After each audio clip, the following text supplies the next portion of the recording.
secara mudahnya, norma adalah aturan yang disepakati bersama. Agar kalian lebih mengetahuinya, yuk kita simak video ini sampai selesai. Dalam kehidupan bermasyarakat, pasti kita saling berinteraksi dengan orang lain, bukan? Bagaimana tidak? Kita ini kan makhluk sosial yang selalu membutuhkan orang lain. Nah, dalam kehidupan bermasyarakat pasti akan sangat mudah sekali terjadi konflik. Ya, namanya saja berbagai orang dengan berbagai kepentingan. Pasti konflik mudah sekali terjadi, bukan? Memang sih, konflik itu nggak akan pernah lepas dari kehidupan masyarakat. Tetapi, kita sebagai masyarakat pasti menginginkan kehidupan yang tertib dan harmonis, bukan? Oleh karena itu, kita membutuhkan norma untuk mengatur masyarakat. Sehingga norma adalah aturan, ataupun petunjuk, ataupun kaidah yang menilai baik dan buruk, ataupun aturan mengenai hal yang boleh dilakukan ataupun tidak boleh dilakukan dalam kehidupan masyarakat. Masih bingung tentang norma? Oke, Kak Ella beri contoh ya. Di tempat-tempat tertentu, biasanya terdapat larangan untuk membuang sampah sembarangan. Nah, larangan ini dibuat oleh masyarakat yang peduli terhadap nilai keindahan dan kebersihan. Masyarakat yang menginginkan lingkungan yang bersih, indah, dan sehat kemudian membuat aturan untuk menjaga lingkungan. Oleh karena itu, jika ada orang yang membuang sampah sembarangan, akan menerima sanksi berupa teguran. Kasus ini merupakan salah satu contoh dari norma. Biasanya norma yang ada di masyarakat merupakan bentuk penerapan dari nilai-nilai yang dianut oleh masyarakat. Oh iya adik-adik, karena norma mempunyai peran penting dalam kehidupan masyarakat, maka norma memiliki nilai yang harus dipelihara. Apa saja ya? Yang pertama, menciptakan ketertiban dan keamanan bersama. Karena norma berisi perintah dan larangan, maka norma akan menciptakan ketertiban karena masyarakat akan patuh dan selaras dengan tujuan bersama. Yang kedua, mencegah benturan kepentingan antar warga. Dengan adanya norma, maka masyarakat akan saling menghargai kepentingan satu sama lain. Yang ketiga, membentuk akhlak atau karakter manusia yang baik dan sesuai dengan Pancasila. Yang keempat, menjadi petunjuk bagi setiap individu dalam menjalani kehidupan di masyarakat. Dan yang kelima, mewujudkan keadilan dalam kehidupan bermasyarakat, berbangsa, dan bernegara. Sekarang kita pelajari tentang beberapa jenis norma yuk. Norma sendiri bisa dibagi menjadi berdasarkan bentuknya, berdasarkan tingkatan hukumnya, dan berdasarkan sumbernya. Sekarang kita pelajari bersama-sama ya. Jenis norma berdasarkan bentuknya. Yang pertama, norma tertulis. Norma ini dideklarasikan dalam bentuk tulisan, dan biasanya norma ini sudah ditetapkan oleh orang yang berwenang. Biasanya, norma ini bersifat resmi. Contohnya seperti tata tertib di sekolah. Yang kedua, norma tidak tertulis. Norma ini biasanya terbentuk karena kebiasaan, sehingga norma ini diakui dan disepakati keberadaannya melalui interaksi yang berlangsung lama. Contohnya seperti gotong royong membersihkan desa. Jenis norma berdasarkan tingkatan sanksi atau hukumannya. Yang pertama ada norma cara atau usage, yang kedua norma kebiasaan atau folkways, yang ketiga norma tata kelakuan atau mores, dan yang terakhir norma adat istiadat atau custom. Nah, norma ini sudah diurutkan berdasarkan tingkatan sanksi atau hukumannya. Artinya, norma cara memiliki sanksi paling ringan dan norma adat istiadat memiliki sanksi yang paling berat. Yuk kita simak beberapa contoh norma berdasarkan tingkatan sanksi atau hukumannya dalam kehidupan sehari-hari. Kalian pasti tahu dong bahwa masyarakat kita memiliki cara berpakaian yang baik dan sopan, sehingga seseorang yang berpakaian kurang pantas dalam kondisi tertentu akan mendapat sanksi, misalnya menjadi bahan gunjingan. Nah, ini adalah contoh dari norma cara. Cara atau usage merupakan perbuatan atau perilaku yang dilakukan seseorang dalam sebuah kelompok masyarakat, tetapi tidak dilakukan secara terus-menerus. Kemudian, masyarakat kita memiliki kebiasaan untuk menghormati dan menaati perintah orang tua.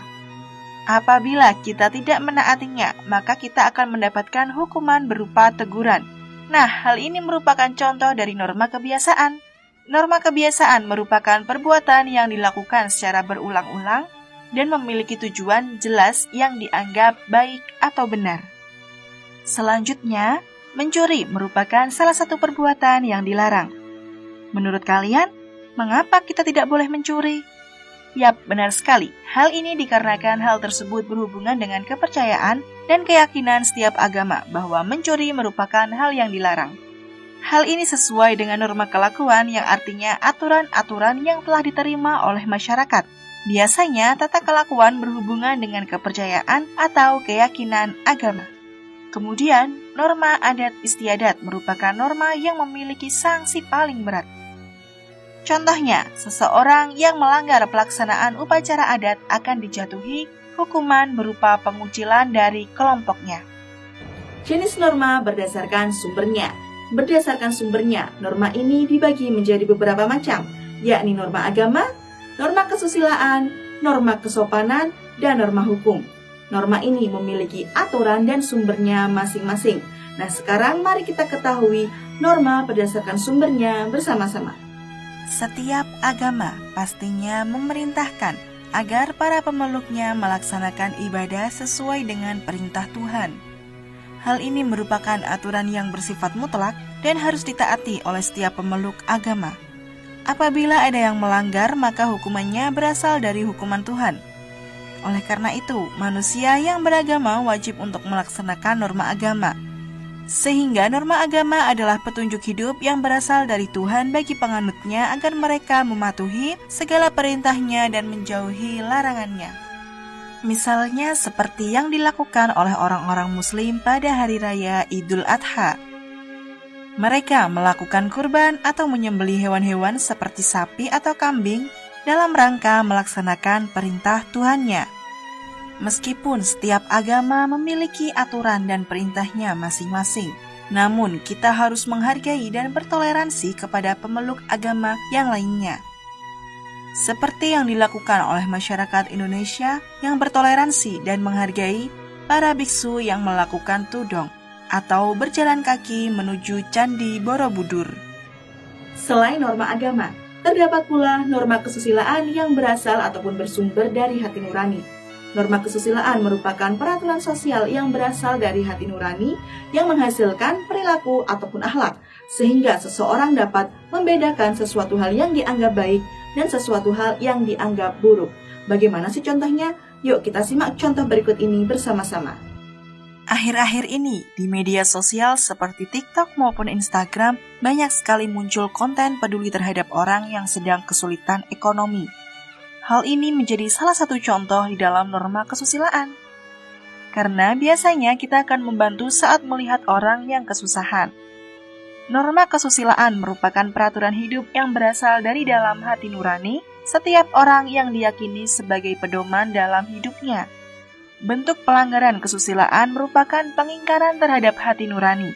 Oleh karena itu, sanksi terhadap norma kesusilaan bersifat individual. Selanjutnya, kita bahas tentang norma kesopanan. Adik-adik Sobat Eksis, masyarakat Jawa memiliki aturan bahwa orang yang lebih muda harus memiliki tata krama kepada orang yang lebih tua. Misalnya seperti menyapa saat bertemu, berbicara dengan lembut kepada orang tua, ataupun menundukkan badan saat bertemu seperti video yang berikut ini.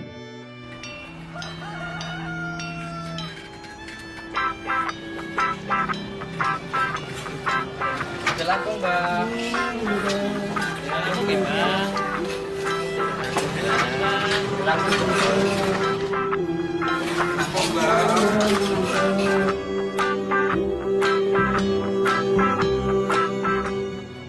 Sikap yang ada pada cuplikan video tadi merupakan contoh pada norma kesopanan.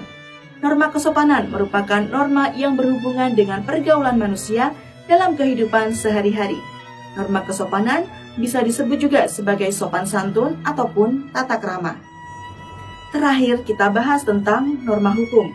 Norma hukum merupakan aturan yang dibuat oleh negara yang tercantum dengan jelas dalam perundang-undangan. Norma hukum memiliki sifat yaitu memaksa dan sanksi yang tegas. Bagaimana ya contoh dari norma hukum itu? Membayar pajak merupakan salah satu contoh dalam norma hukum. Pajak merupakan iuran rakyat kepada negara berdasarkan undang-undang, sehingga dapat dipaksakan dengan tidak mendapat balas jasa secara langsung. Kita adalah warga negara yang telah ditetapkan secara sah oleh hukum sebagai wajib pajak.